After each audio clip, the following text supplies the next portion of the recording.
كشك اهو، وادي الكشك بتاعي ده بنزين انا بنهي بيه وبوفر على سعادتك المعدات اللي هتجيبها تزيل مكاني بيها. ادي مكاني وادي اكل عيش واكل عيش عيالي اهو.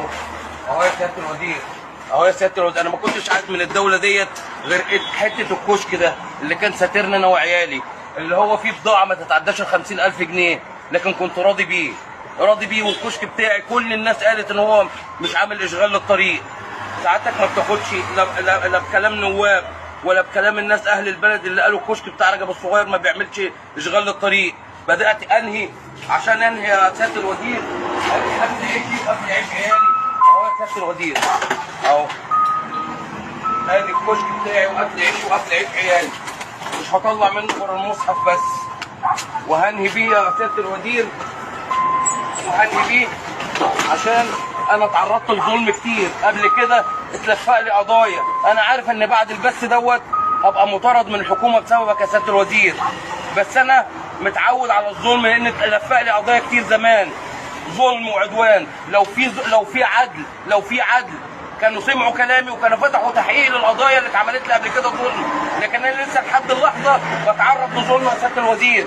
والنهارده اكل عيشي واكل عيش عيالي انا بنهيه بايدي، انا بنهيه بايدي عشان ما حدش يقول ان انا اعتديت على حد، ومختار التوقيت اللي انا انهي فيه عشان ما يبقاش في ناس موجوده على الطريق وتتعرض لاذى، عشان ما يقولوش ان انا عرضت الناس لاذى. انا بنهي يا سياده الوزير، ادي اكل عيشي، ادي رزقي ورزق عيالي، ادي يا سياده الوزير رزقي ورزق عيالي اهو. على ايدك يا نبيل بيه حسب الله محافظ اسماعيليه، على ايدك انا بنهي اكل عيش واكل عيش عيالي، اكل عيش واكل عيش عيالي انا بنهيه اهو يا سياده الوزير، اهو يا سياده الوزير. ادي الكشك بتاعي اكل عيش واكل عيش عيالي.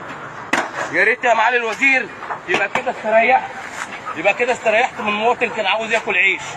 حسبي الله ونعم الوكيل، حسبي الله ونعم الوكيل، حسبي الله ونعم الوكيل، حسبي الله ونعم الوكيل.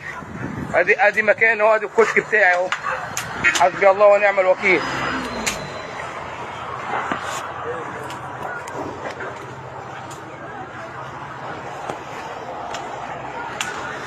حسبي الله ونعم الوكيل، حسبي الله ونعم الوكيل، حسبي الله ونعم الوكيل، حسبي الله ونعم الوكيل، حسبي الله ونعم الوكيل، حسبي الله ونعم الوكيل، حسبي الله ونعم الوكيل، حسبي الله ونعم الوكيل، حسبي الله ونعم الوكيل.